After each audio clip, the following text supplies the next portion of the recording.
Yeah, that was awesome. And I thank you for joining us. We need more of that, not the insanity that we currently have. And I thank you for that. And I thank you for your common sense and joining my show.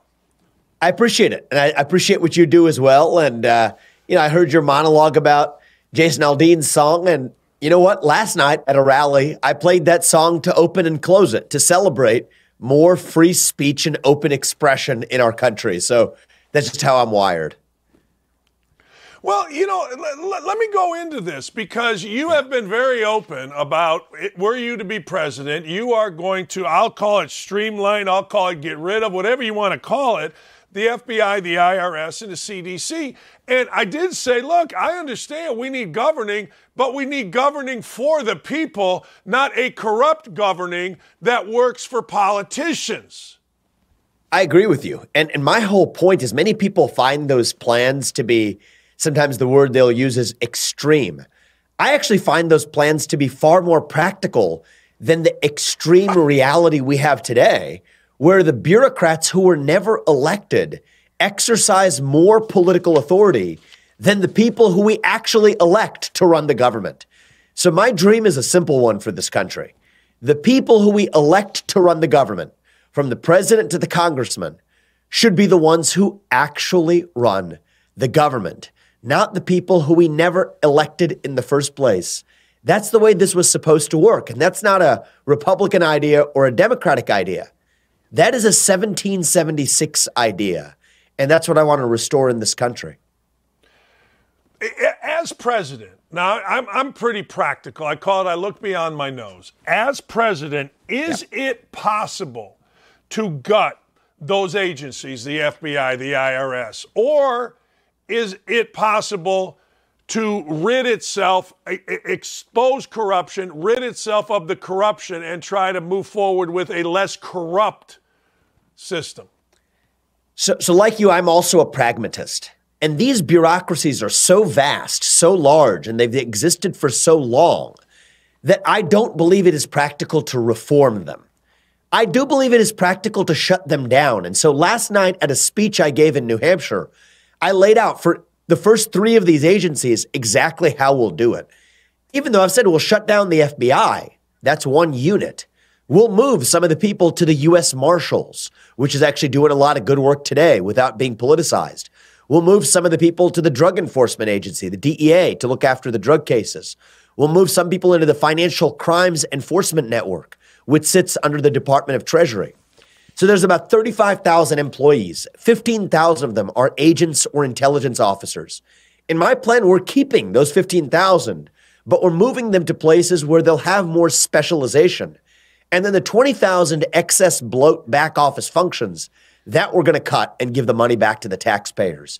So I think actually my plans here are exceedingly practical, far more practical than making a declaration saying that we're going to somehow reform this beast, which has long existed in the J. Edgar Hoover building of the FBI that hasn't been touched by a politically accountable actor. I hope that makes sense. No, it absolutely makes sense. I saw your flow chart on the different agencies, and I got to tell you, it's impossible to manage based on what I saw you put out there. It's impossible to manage. This is exactly why I've said certain of those boxes just need to be collapsed and shut down. I come at this as an outsider. I've been a CEO. My view is if somebody reports to you and you can't fire them, that means they don't work for you. It means you work for them because you're responsible for what they do without having any authority to actually change it. And I think that's a problem. But I refuse to run the executive branch of the federal government that way. That's the way most presidents have done it. I refuse to do it that way. And so one of the things I've done is I've actually studied the law carefully. Yes, I've been a CEO, but I've also gone to Yale Law School. I've taken the advice of a lot of my former law professors who are experts in the world on the administrative state. And it turns out that what has stopped most Republican presidents is the traditional view that there are civil service protections that stop you from firing these individuals. Well, if you read the law carefully, those only apply to individual firings because the purpose was to say we didn't want a president playing politics and firing somebody who he didn't like. But the civil service protections, they do not apply to mass layoffs. And mass layoffs are absolutely what I will be bringing in 2025 to the federal government at a large scale. And so I think it takes an understanding of the law, but combined with somebody who's an actual outsider, who's been an executive to get that job done. And, we'll top that off. I'm 37 years old. I'd be the youngest president ever elected if I'm elected. I have fresh legs and the energy to see this through as well. That's how we actually end the bureaucracy and move beyond left-wing and right-wing issues to the real issue of the managerial class that is crushing the will of citizens across this country. Well, to that point, what is your reaction to the IRS whistleblower on how the Biden administration has failed really all of us? My reaction is that when you have bureaucracies that become so vast that they're unmanageable, corruption becomes inevitable. Bureaucracy and politicization without political accountability is really a formula for threatening individual liberty. And so, yes, this was alarming, but unfortunately, it is not surprising because this was the same IRS that not long ago we saw penalizing the audits that it weaponized against conservative 501c3s versus ones that had liberal bents under President Obama. Under President Obama as well, under the TARP program for voices on Wall Street that did not approve of some of the steps they were taking, saying that they would threaten them in the form of audits. This is not how the system is supposed to work. And yet, when you have a bureaucracy that becomes so unwieldy without any political accountability, any accountability whatsoever, this is predictable. And so, yes, is there a problem with President Biden and Hunter Biden and their corruption? Sure. But I'm going to the root cause. How do we actually end that deep state in the first place? And I think I'm the only person in either party that's offered a clear plan, a clear vision of how to actually get that done. I give Trump credit for identifying that problem. But if you roll that log over and see what crawls out, you better be willing to bring the pesticide. That's what I'm bringing to the table. Why Trump made a big deal about cleaning out the swamp. A lot of people are now coming back at him. Hey, you didn't clean out the swamp. How practical is it to clean out the swamp? I think it is practical. It is daunting. I'm building on the foundation of our learnings over the last 8 years. But I think it takes a rare combination of somebody who's not just a legal academic, has the knowledge of a legal academic about the Constitution and about the laws, because all the advisors in Washington, D.C. will tell you all the reasons you can't do it. So it does take someone with deep knowledge, but also someone who has spine in actually getting things done. And so President Trump brought the outsider mentality. A lot of the insiders in D.C. know or think they know some of the laws. It takes a unique combination of both to see this through. So is that going to be easy? No, it's not. But is it possible? Absolutely, it is. And that is my top domestic policy priority, is to shut down the deep state, restore the integrity of a constitutional republic that we fought to create in 1776. And here's the easy secret of this. That is also how we stimulate the economy. Our economy is now growing at less than 1.5% annualized GDP growth. We've grown at over 4% for most of our national history. A big part of how we get back to 4 or 5% is lifting up the wet blanket of regulations that come from not Congress, but come from that deep state. So there's a lot that goes together here, from my economic vision to my vision for reviving our republic, to national pride in the next generation, to ending wokeness in the military, to ending the politicization and weaponization of the FBI and the IRS. These aren't separate concerns. They come back to the same root cause of the deep state, the bureaucratic administrative class itself. And my view is that if you elect me to run the executive branch of the government, I will be the one who actually runs the executive branch of the government. And when I leave office in January of 2033, I will proudly tell the people of this country that once again in the United States of America, we have 3 co-equal branches of government, not 4. And George Washington and Alexander Hamilton will no longer be rolling over in their graves. They will be resting in peace. J. Edgar Hoover might be rolling over in his grave, but our founding fathers will again be satisfied with the country that we have. You've been very, very clear and very critical of the 2 tiers of justice in this country, one for Biden, one for Trump, one for Antifa and BLM, and the other for peaceful protesters on January 6th. How are you going to go about helping that straighten out? Well, the first thing I can do, and I've committed to do it on day one, is to pardon anyone who has been a victim of a politically motivated prosecution in the last 5 years. Actually, even going further back than 5 years for many people on my pardon list. How do I define that? If someone was prosecuted, but a different individual under different political circumstances who did the same thing was not prosecuted for the same violation, that to me is good evidence of a politically motivated prosecution. So whether it was peaceful January 6th protesters or any protester who was denied due process, whether it's Julian Assange, who sits in a foreign exile prison, while Chelsea Manning, the transgender individual who was a government employee who leaked files to him, had her sentence commuted by President Obama, Julian Assange sits in a foreign prison. Whether it is Ross Ulbricht, whether it is Douglas Mackey, I'll go down the list, and we have a list. On day one, I said I would issue that list of pardons. And that sets the tone going forward that we have, once again in this country, one rule of law, one standard of justice, regardless of the color of your skin, and yes, also regardless of your political beliefs. That is the true American system. That is equality, liberty, and justice. That is the American way.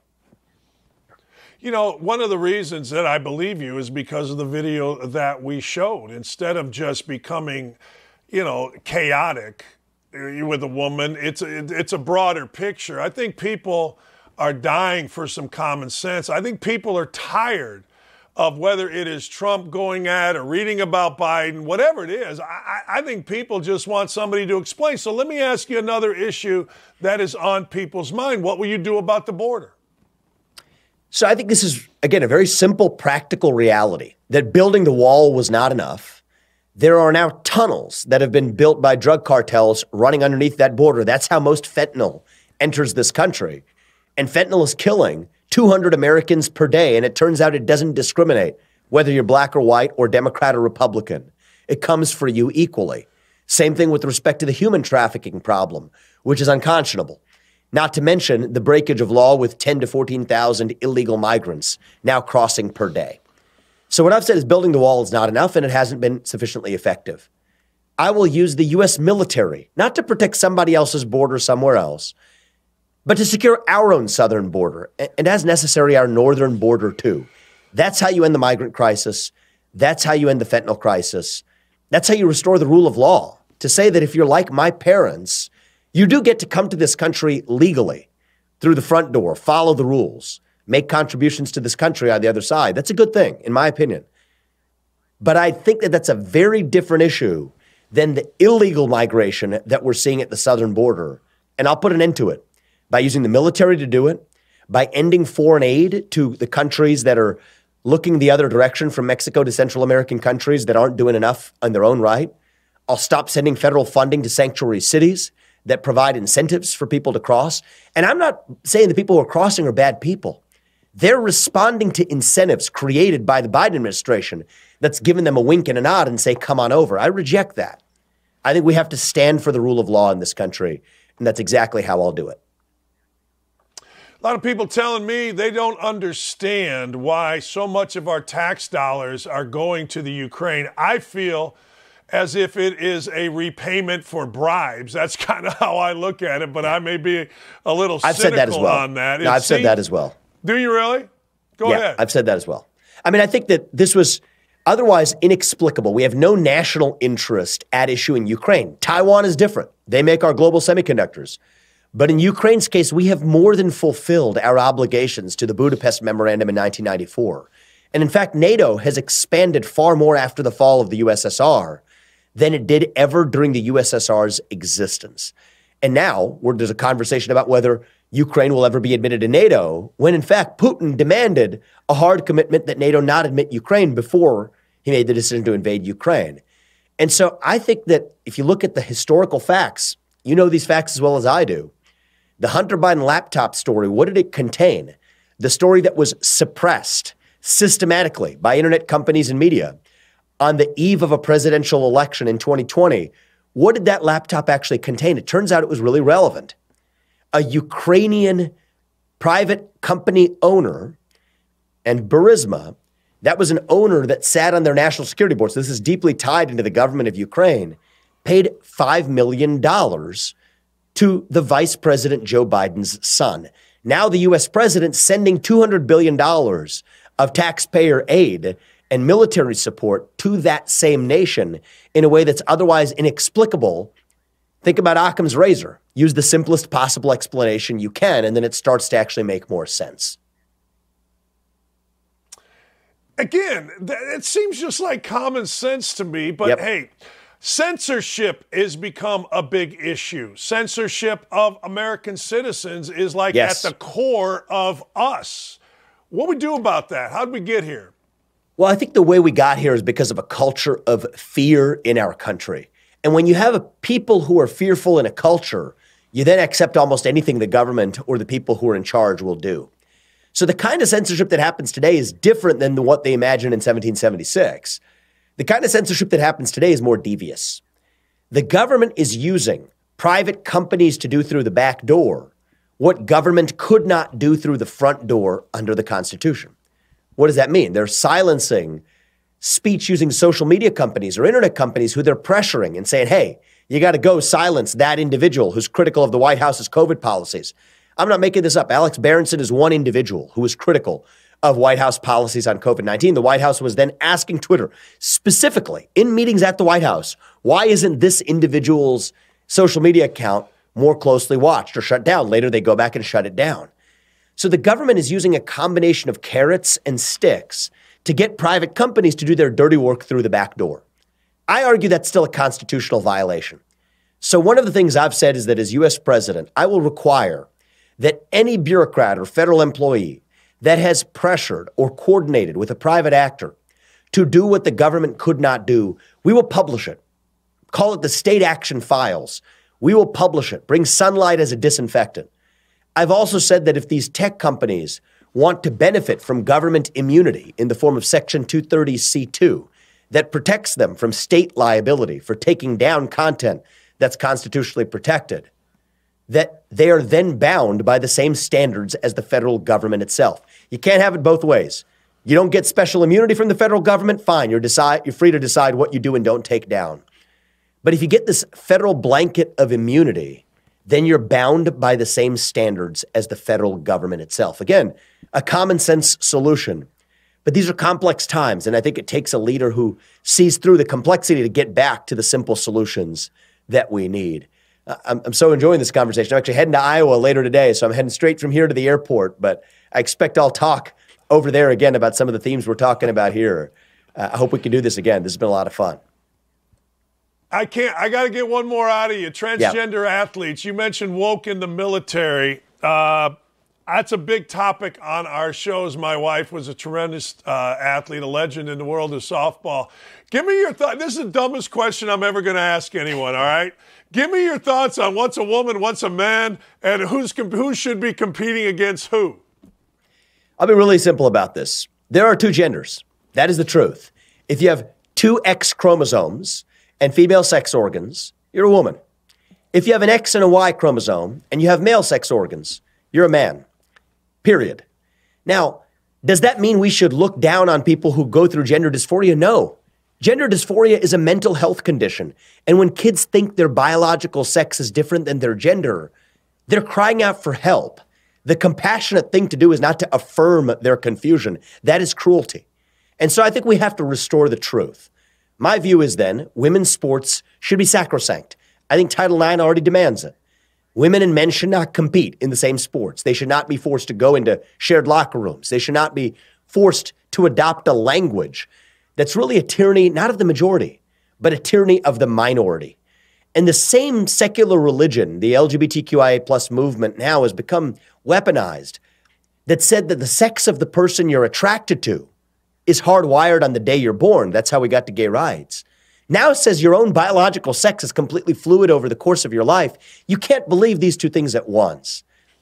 I think what's going on is this is really a symptom of a deeper hunger for purpose and meaning in our country. And so whether it's wokeism or transgenderism or climatism, even Ukrainism, these are secular religions that we're using to substitute for our deeper need for purpose and meaning. We want to believe in something bigger than ourselves, yet we can't even answer what it means to be an American. I'm telling you this as a millennial. I think this is what's happening to young people across the country. I see it. I understand it. And that's why I'm in this race to lead this country for 8 years to restore that sense of purpose and meaning that dilutes these other agendas to irrelevance. And I am optimistic we can do it. It's not going to be easy, but I think if all of us do our part, I'm confident that we have a revival ahead of us. I appreciate your time. I know you're swamped, and thank your team for the help as well. And good luck, man. This was an absolute blast for me. I hope you'll come back. I will. I had a great time with you. I love your pragmatic and common sense approach. We're headed to Iowa, but believe me, we're going to do this again. Thank you. Appreciate you. Thank you, sir. Travel safely. There you go. Look, I just did common sense, man. I just take people that are going to sit there and tell you it straight, tell you what they're going to do, how they're going to do it.